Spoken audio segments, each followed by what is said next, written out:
about the internet, and it seems like we have a little bit of a theme tonight. Yeah. Great.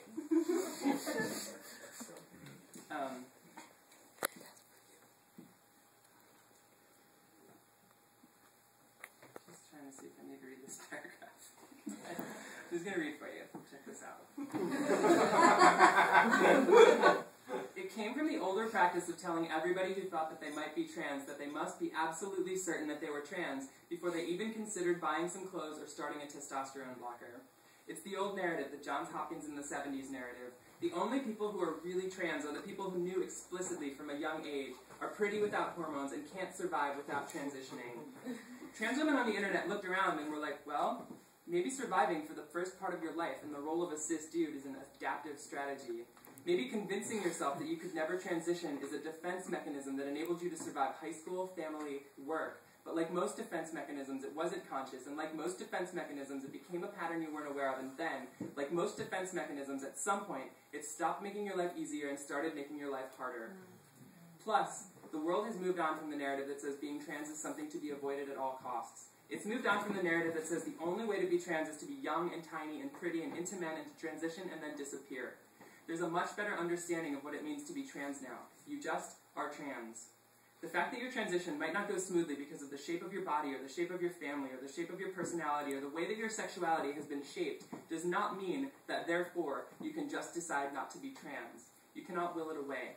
Deciding to will it away is a defense mechanism that is inevitably going to fail, and you'll be back where you started. Trans. Just older and more entrenched in a life that itself is not much more... I'm going to start that sentence again. Just older and more entrenched in a life that itself is not much more than a coping mechanism designed to keep you from having to be trans in the real world.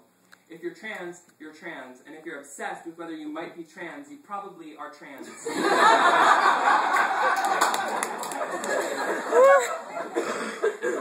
For a while, they were like, you must be entirely certain.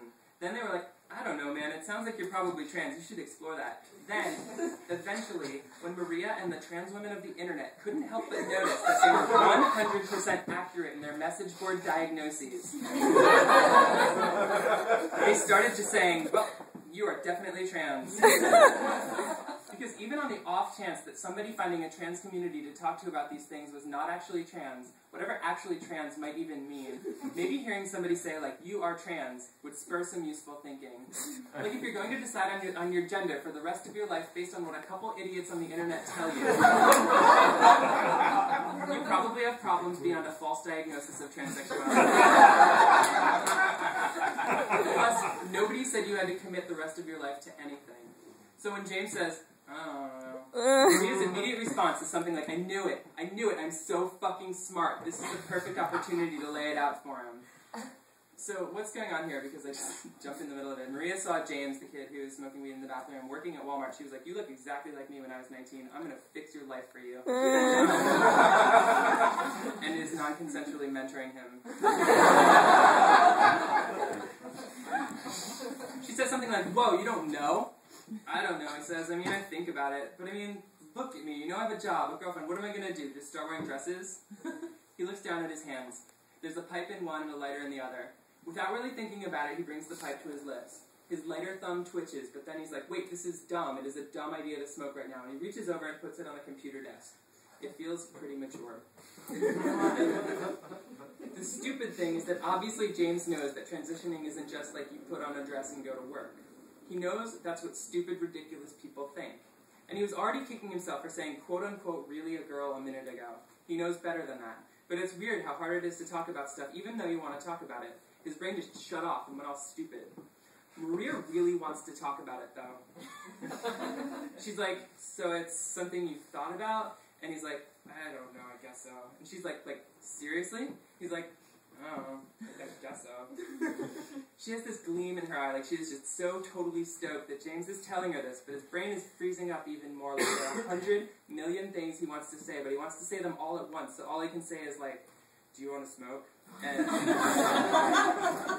don't know. And,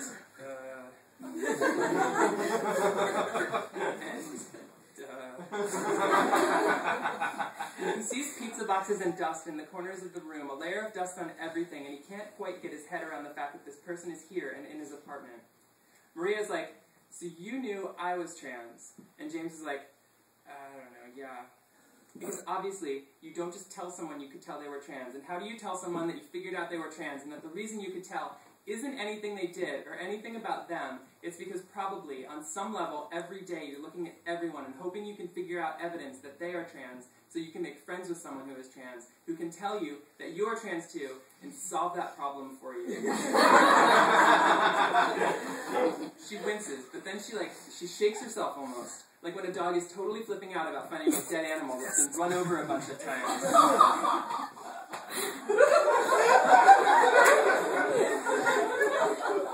But it knows it's not going to be allowed to eat the dead animal. So it backs away a couple steps and shakes itself off like it's soaked. Like it just climbed out of a river, like it's trying to reset its nervous system or whatever. Whatever the opposite of that feeling is, the bad version of finding a carcass you're excited to lick. Either way, she shakes it off and she goes, yeah. James goes, yeah. She's like, well, I guess if you want to talk about it, I transitioned a long time ago and I know a lot about trans stuff, and mostly I came back into the Walmart because I kind of guessed that you were trans, but I wasn't sure, but you look kind of exactly like me when I was 20, and I was like, I wish I had somebody to talk about this stuff when I was that age instead of just the stupid 2002 internet. James has this weird feeling of dots connected, or like the fog of being a dumbass stoner from the desert who works at Walmart was lifting for a second. Like maybe a moment of clarity or whatever. Because honestly, since she asked if he was trans, it was like this fog descended, like not weed smoke, but something thicker, and he checked out pretty hard, which made him want to smoke more, even though he was already smoking and smoking. But it was like, for a second, a beam of light cut through that fog, and all these things hit him at once. She's trans, but she's not like the weirdo trans people on the internet. No offense. And I think I just told someone out loud that I think about being a girl sometimes, even if I didn't admit how much or how bad I think about it. And like, at the same time, there are these two conflicting feelings. Like on one hand, who the fuck is this girl trying to talk to me about shit I don't want to talk about? But on the other hand, maybe I could get into her car and leave town with her and live with her and wear her clothes and bum her hormones and maybe everything would be totally okay forever. So James feels a little bit like his breath got punched out of him, but also like this new and better kind of breath got punched into him. But all he could say was, yeah, the internet.